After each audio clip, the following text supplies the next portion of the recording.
Drunken Bear. Welcome to the Drunken Bear. Hello. Hi guys. So this is Rachel. I'm Nick. And this is Osito. Hello. Okay, so you are in Melbourne, but you got a house and work in a different suburbs. So you have to use public transport unless you have a car. How you're gonna use it? All the answers is you need a Myki card. Yes, so a Myki card is your way of getting around on public transport in Melbourne. So first off, you need to get the Myki card. How? You can get it in any convenience stores or news agencies, or from the train stations.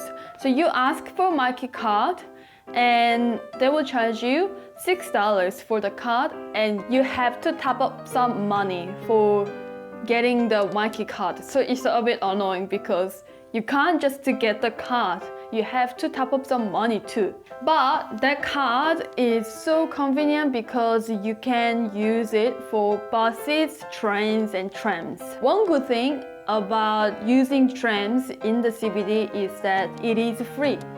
So I told you Myki is $6, but how much is it gonna be for one trip for just a few hours?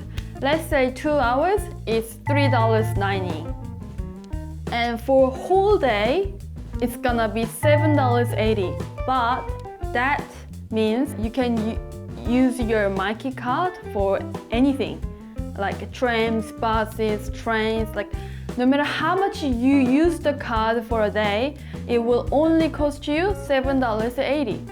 And this works if you're doing Zone 1 and Zone 2. So that's pretty much the whole of the Melbourne metropolitan area. So that's going to be inner suburbs and outer suburbs. So I do think it is best cost-wise to go for that Zone 1 and 2, because otherwise you may get caught out.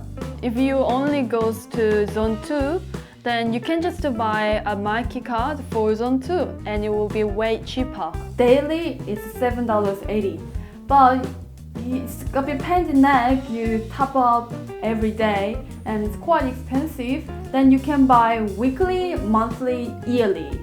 Weekly, it will cost you $39 for a whole week.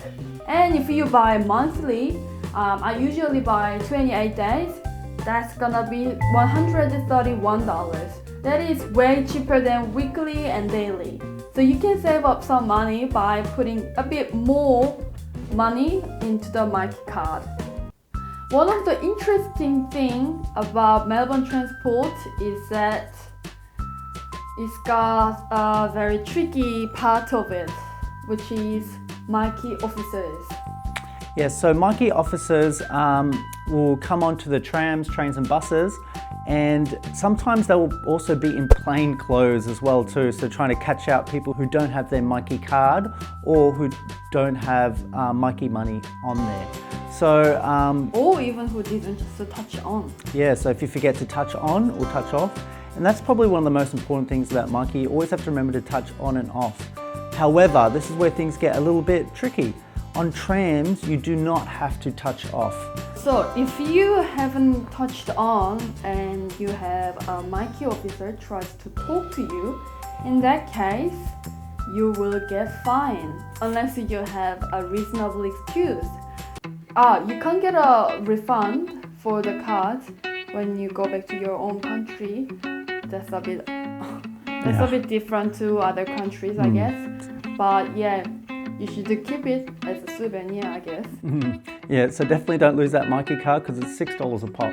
If you plan to stay in Melbourne a bit longer, you can register your card online. If you want to top up a lot of money on your card or even do a yearly pass, if you register your pass, if you lose it, then you can actually get another pass and you can get all that money back.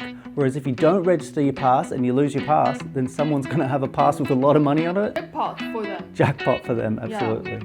And another important thing, for bears, you don't need a Myki card. You don't need Myki for bears, which is really handy for us because otherwise we'd spend a fortune with Osito on public transport. So we'll put some links down here to help you with Myki, to give you a bit more information about it. Hopefully this video helped you understand getting to know Melbourne transport. And we will see you with another video. Bye guys. Bye bye.